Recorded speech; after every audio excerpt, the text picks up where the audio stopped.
हमारी आज की जिंदगी को अगर एक शब्द में बताना हो तो वो शायद होगा भाग दौड़। सुबह उठो, भागो, काम करो, वापस आओ और फिर थक कर सो जाओ और अगले दिन फिर से वही। बिल्कुल। ऐसा लगता है जैसे हम किसी मशीन का हिस्सा बन गए हैं जिसकी जिसकी वजह हमें खुद भी नहीं पता होती। हाँ, लेकिन आज हमारी बातचीत का जो स्रोत है वो हमें एक ऐसी दुनिया में ले जाता है जहाँ जिंदगी की रफ्तार थोड़ी धीमी है और मकसद मकसद बहुत गहरा है। सही कहा। हम बात कर रहे हैं डार्क स्टडी जोन नाम के एक यूट्यूब चैनल की स्क्रिप्ट के बारे में। यह हमें ले जाती है जापान के एक छोटे से द्वीप ओकिनावा। ओकिनावा, एक ऐसी जगह जहाँ लोग 100 साल से भी ज्यादा जीते हैं। और सिर्फ जीते नहीं हैं, मतलब खुशी खुशी और पूरी तरह सेहतमंद होकर जीते हैं। और उनकी इस कमाल की जिंदगी का जो राज है वो एक जापानी शब्द में छुपा है, इकिगाई। इकिगाई, ये शब्द सुनने में ही कितना कितना अच्छा लगता है। स्क्रिप्ट के मुताबिक इसका सीधा सा मतलब है जिंदगी जीने की वजह। वो कारण जिसके लिए कोई हर सुबह बिस्तर से उठने के लिए तैयार हो जाता है। और ये कोई कोई भारी भरकम फिलॉसफी की बात नहीं लगती। नहीं, बिल्कुल नहीं। ये बहुत प्रैक्टिकल चीज है। ये वो आग है जो किसी को चलाए रखती है। लेकिन सवाल तो यही है कि ये वजह आखिर होती क्या है, ये मिलती कैसे है। यहीं पर यह बातचीत और दिलचस्प हो जाती है। तो ये इकिगाई शब्द तो हमने सुन लिया, पर जब स्क्रिप्ट इसे तोड़कर समझाती है तब असल में दिमाग की बत्ती जलती है। अच्छा। हाँ, ये कोई एक जादुई चीज नहीं है, बल्कि 4 बहुत ही प्रैक्टिकल चीजों का एक कॉम्बिनेशन है। पहला है वो काम जिसे आप प्यार करते हो। ठीक है। दूसरा, वो काम जिसमें आप अच्छे हो, मतलब आपकी स्किल है। और ये पहले दो तो कह सकते हैं कि फिर भी आसान लगता है ना। हाँ, कई लोगों को अपनी हॉबीज से प्यार होता है या वो किसी काम में बहुत अच्छे होते हैं। लेकिन असली चुनौती तो वो अगले 2 पिलर्स में आती हैं। कौन से? तीसरा है वो काम जिसकी दुनिया को जरूरत हो। और चौथा, और शायद आज के दौर में सबसे जरूरी, वो काम जिससे आप पैसे भी कमा सको। अच्छा, जब ये चारों सर्कल एक जगह आकर मिलते हैं ना, उस सेंटर पॉइंट को ही इकिगाई कहते हैं। और यहीं पर एक चुभने वाली सच्चाई भी सामने आती है क्या? कि ज्यादातर लोग अपनी पूरी जिंदगी इन चारों में से किसी एक या दो को ही हासिल करने में लगा देते हैं। सही बात है। कोई ऐसा काम कर रहा है जिससे पैसे तो मिलते हैं, पर उसे करने में कोई खुशी नहीं होती। हाँ, या फिर कोई अपने पैशन को फॉलो कर रहा है पर उससे घर नहीं चलता। तो चारों का मिलना तो एक सपने जैसा लगता है। और यहीं पर ये कॉन्सेप्ट थोड़ा मुश्किल हो जाता है ना, क्योंकि ये चारों पिलर एक साथ लाना आज की दुनिया में मतलब लगभग असंभव सा लगता है। ये हमें सोचने पर मजबूर करता है कि क्या इकिगाई एक आदर्श स्थिति है जिसे हम बस हासिल करने की कोशिश कर सकते हैं, या ये सच में मुमकिन है। इस धुंध को साफ करने के लिए स्क्रिप्ट में एक कहानी बताई गई है, शिंजी की। अच्छा। 90 साल का एक बुजुर्ग जो पिछले 70 सालों से हर सुबह अपने बगीचे में काम करता है। 70 सालों से? हाँ, बड़े आराम से एक एक पौधी का ख्याल रखता है। कोई हड़बड़ी नहीं, कोई तनाव नहीं। ये कहानी बहुत जरूरी है क्योंकि ये इकिगाई को एक थ्योरी से निकालकर असल जिंदगी में ले आती है। ये दिखाती है कि ये सिर्फ दिमागी कसरत नहीं है, बल्कि एक जीती जागती हकीकत हो सकती है। बिल्कुल। और जब उनसे पूछा गया कि 90 साल की उम्र में भी वो इतना काम कैसे कर लेते हैं, तो उनका जवाब सच में सोचने पर मजबूर कर देता है। क्या कहा उन्होंने? उन्होंने कहा, मैं रिटायर्ड नहीं हुआ क्योंकि मैंने जीना नहीं छोड़ा। वाह। बस ये एक लाइन, इसमें पूरी फिलॉसफी है। उनके लिए वो बगीचा कोई काम नहीं है, कोई बोझ नहीं, वो उनकी जिंदगी है। हाँ, जीने की वजह है। ये सुनने में बहुत अच्छा लगता है और शिंजी के लिए ये सच भी है। लेकिन एक सवाल मन में आता है, क्या ये हर किसी के लिए संभव है? एक मजदूर जो 40 साल से एक ही फैक्ट्री में एक ही जैसा काम कर रहा है, क्या वो भी ऐसा महसूस कर सकता है? ये एक मुश्किल सवाल है जिससे श्रुत नहीं छूता, पर सोचने वाली बात है। सही है। शायद उनके लिए काम और जीवन के बीच की वो जो लाइन है वो मिट चुकी है। हाँ, जो हम सब के लिए एक लक्ष्य हो सकता है। और काम में इस तरह डूब जाने की जो अवस्था है ना, उसके लिए भी एक खास शब्द है, फ्लो। फ्लो, हाँ, ये वो जोन है जिसकी हम सब बात करते हैं। जब कोई अपने काम में इतना खो जाता है कि उसे समय का, भूख प्यास का, किसी भी चीज का होश नहीं रहता। बिल्कुल। फ्लो की अवस्था में सिर्फ आप होते हैं और आपका काम, दुनिया बाहर रुक जाती है। एक पेंटर जब कैनवस पर रंग बिखेर रहा होता है, या एक कोडर जब हजारों लाइनों के कोड में डूबा होता है, हाँ, तो वो फ्लो में होते हैं। वो उस पल को जी रहे होते हैं, किसी नतीजे की चिंता किए बिना। और एक बहुत मजबूत लाइन है जो स्क्रिप्ट में सामने आती है, जिस चीज में तुम्हें फ्लो मिले उसे कभी मत छोड़ना। क्योंकि यही वो जगह है जहां किसी का असली टैलेंट उसकी असली क्षमता बाहर निकल कर आती है। ये बहुत महत्वपूर्ण बात है। फ्लो हमें हमारी रिजल्ट ओरिएंटेड दुनिया से बाहर निकालता है। हम हमेशा सोचते हैं इससे क्या मिलेगा, प्रमोशन होगा, पैसे मिलेंगे। हाँ, लेकिन फ्लो की अवस्था उस काम को करने के आनंद के बारे में है, ना कि उसके अंजाम के बारे में। ये इकिगाई को जानने से ज्यादा उसे महसूस करने का तरीका है। फ्लो तो एक बहुत बड़ा और गहरा अनुभव है, लेकिन स्क्रिप्ट बताती है कि ओकिनावा के लोगों की खुशी का राज सिर्फ इन बड़े पलों में नहीं, बल्कि छोटी छोटी चीजों में भी छिपा है। हाँ, वो किसी बड़ी लॉटरी लगने का इंतजार नहीं करते। बिल्कुल, उनकी फिलॉसफी है रोजमर्रा की खुशियों को संजोना।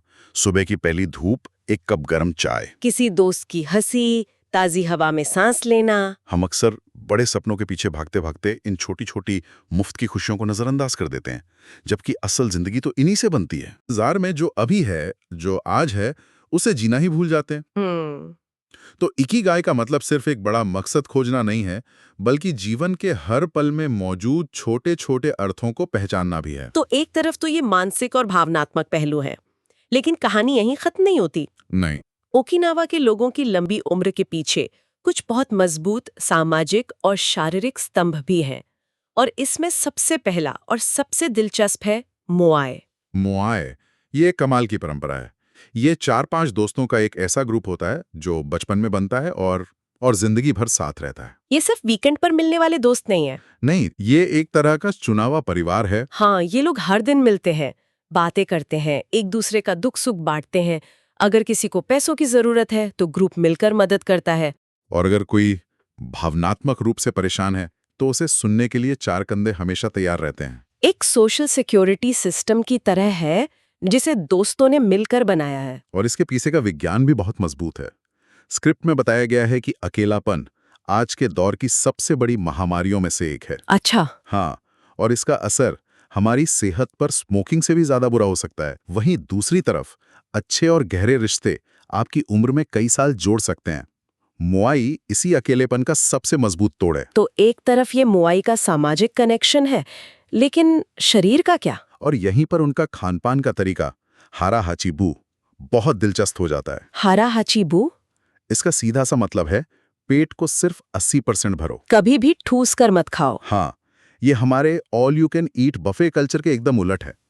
उनका मानना है कि थोड़ा भूखा रहना, पेट को हमेशा हल्का रखना लंबी उम्र की कुंजी है। और इसके पीछे का तर्क भी है, जब हम जरूरत से ज्यादा खाते हैं तो हमारा शरीर उस खाने को पचाने में ही अपनी सारी ऊर्जा खर्च कर देता है। बिल्कुल, शरीर पर बोझ पड़ता है, उम्र तेजी से बढ़ती है और बीमारियां घेरती हैं।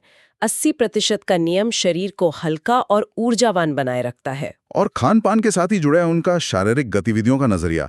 और ये बात मुझे थोड़ी हैरान करती है कि वो लोग जिम नहीं जाते। हाँ, जबकि हमें तो यही बताया जाता है कि हाई इंटेंसिटी वर्कआउट ही सब कुछ है। और यही आज की सोच और इकिगाई फिलॉसफी का फर्क है।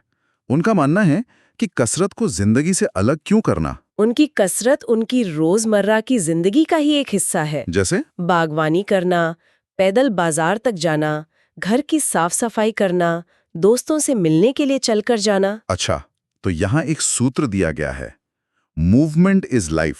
मतलब जब तक आप चल रहे हैं तब तक जिंदगी चल रही है। उनका मॉडल है लगातार हल्की फुल्की हलचल, और हमारा मॉडल है 1 घंटे की कड़ी मेहनत और 23 घंटे का आलस। ये दो बिल्कुल अलग दुनिया हैं। उनका शरीर हमेशा सक्रिय रहता है, किसी 1 घंटे के भरोसे नहीं। और एक आखिरी दुश्मन जिसका जिक्र किया गया है वो है तनाव। इसे जिंदगी को दीमक की तरह खाने वाली चीज बताया गया है। हाँ, और इससे बचने का तरीका भी उतना ही सरल है, लेट गो। यानी उन चीजों की चिंता छोड़ दो जो आपके कंट्रोल में नहीं है। हम अपना आधा जीवन भविष्य की चिंता में और आधा अतीत के पछतावे में गुजार देते हैं।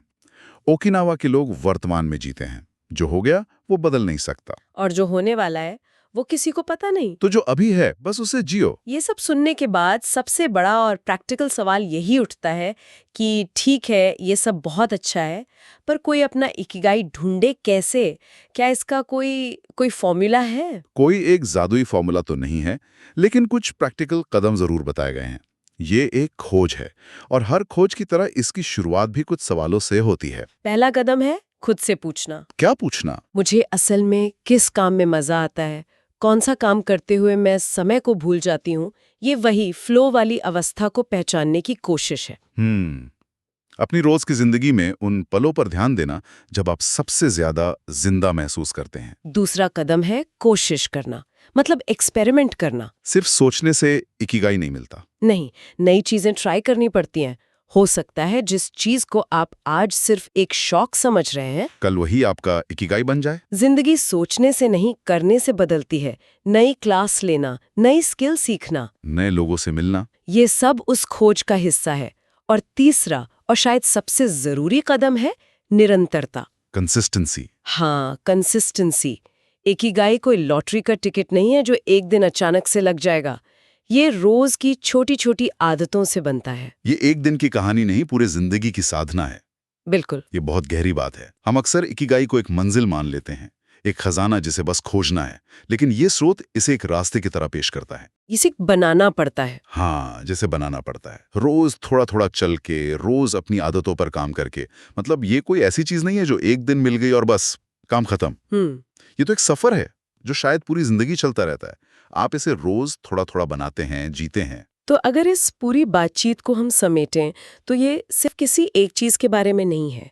ये एक पूरा इकोसिस्टम है जहां आपका पैशन, आपकी स्किल्स, दुनिया की जरूरत और आपकी कमाई, ये सब एक साथ आकर मिलते हैं। और इस इकोसिस्टम को ताकत मिलती है फ्लो की गहरी अवस्था से, दिन भर की छोटी छोटी खुशियों से, मुआई जैसे मजबूत सामाजिक रिश्तों से, और हाराहाची बू और कुदरती कसरत जैसी सेहतमंद आदतों से। ये सब मिलके एक ऐसी जिंदगी बनाते हैं जो सिर्फ लंबी नहीं बल्कि भरपूर और बामकसद होती है। ये वाकई जिंदगी को देखने का एक बिल्कुल अलग ही नजरिया है। बिल्कुल।